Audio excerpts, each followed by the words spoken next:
Welcome to Tuesday's devotions. We're in Esther chapter 2, so if you'd like to read along with me at this point. So, Esther chapter 2. After these things, when the anger of King Ahasuerus had abated, he remembered Vashti and what she had done, and what had been decreed against her.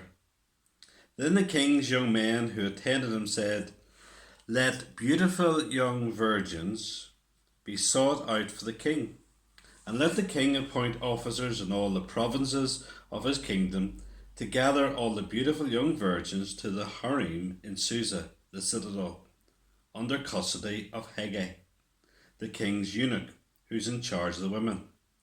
Let their cosmetics be given them, and let the young woman who pleases the king be queen instead of Vashti." This pleased the king, and he did so. Now there was a Jew in Susa, the citadel, whose name was Mordecai, the son of Jair, son of Shimei, son of Kish, a Benjamite, who had been carried away from Jerusalem among the captives carried away with Jeconiah, king of Judah, whom Nebuchadnezzar, king of Babylon, had carried away. He was bringing up Hadassah, that is Esther, the daughter of his uncle, for she had neither father nor mother. The young woman had a beautiful figure and was lovely to look at. And when her father and her mother died, Mordecai took her as his own daughter. So when the king's order and his edict was proclaimed, and when many young women were gathered in Susa the citadel in custody of Haggai, Esther also was taken into the king's palace and put in the custody of Haggai, who had charge of the women. And the young woman pleased him and won his favour.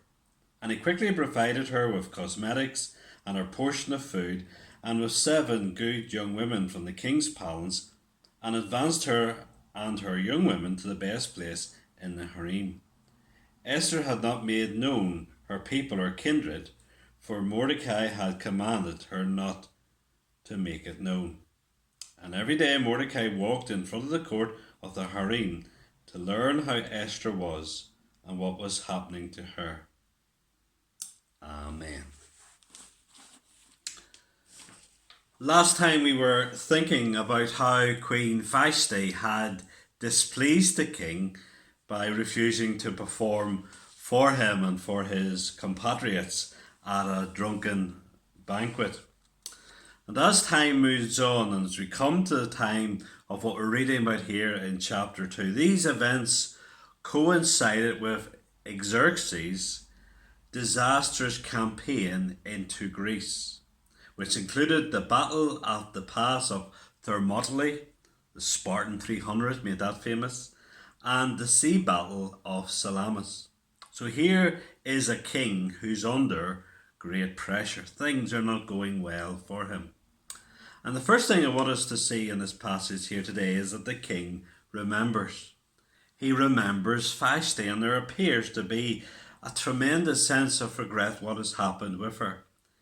He had been led by his advisors and to announce a law that Vashti, his wife, would be banished, and a law which could not be revoked.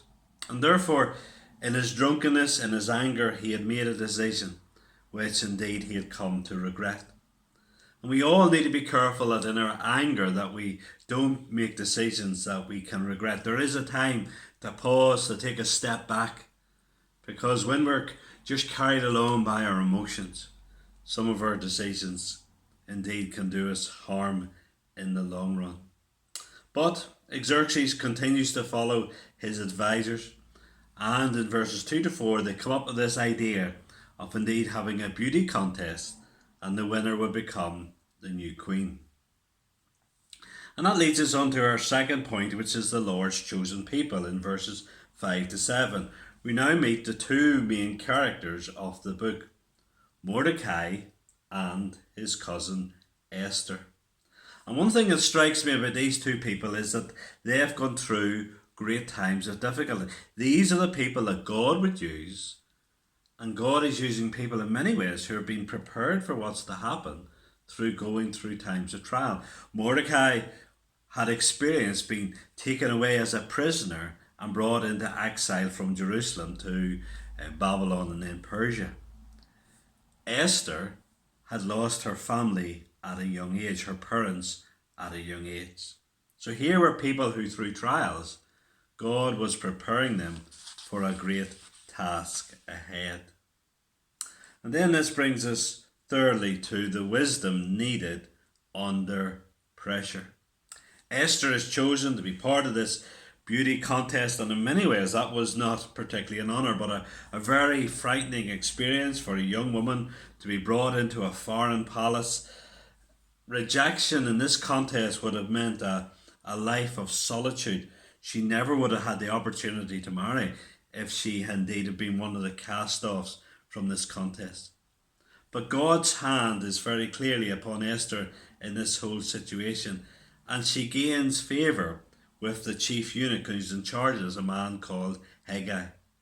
And I think there are echoes here of Joseph in Genesis, who constantly found favour with people.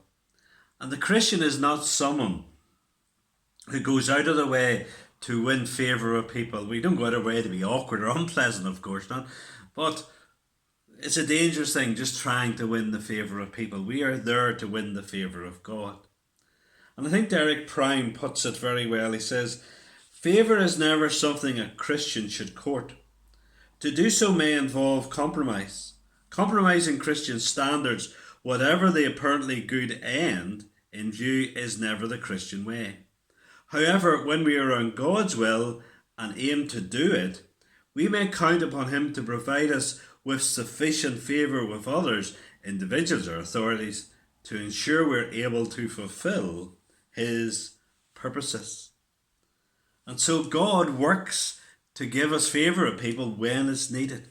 And there are three things I think about Esther which help to gain favour. First of all, the way she was made, a beautiful young woman.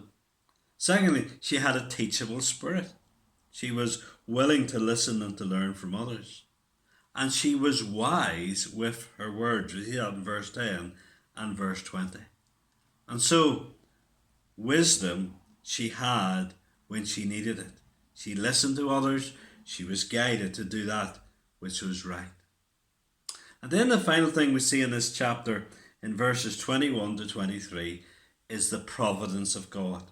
Mordecai, Esther's cousin, was in the right place and the right time in these verses to overhear a plot to kill the king. He acts upon it, he tells Esther, and the king's life is saved. And to all of this is God's plan. I was playing chess with Johanna, and Johanna is busy saying, think, why are you moving that piece? What are you trying to do? And in many ways, although life is not a game, and God doesn't see life like a game, God, like a game of chess, is moving His pieces into the right place. He's pulling everything together. And God is doing this amazing thing of getting everything ready for His plans to be worked out. And that is true in Esther's day. And that's true in us today. We have to trust and believe in God, and trust and believe in His plans, which He is continuing to work out. He is getting everything in order so that His great purposes will be fulfilled. And we just need to be wise, following His truth, trusting in God, so we can be used by Him to fulfill His purposes. But what a wonderfully reassuring thing in a world of turmoil, and for Esther going into a very frightening situation, that God indeed was with her. God was more than one step ahead, and God was working in that situation for His loving, wise and perfect plans to be worked out. Oh, if you know this God, if you're trusting in Jesus, how wonderful that is. And if you don't know this God as yet, oh, you're missing out on so much, not being able to trust this amazing God. Amen.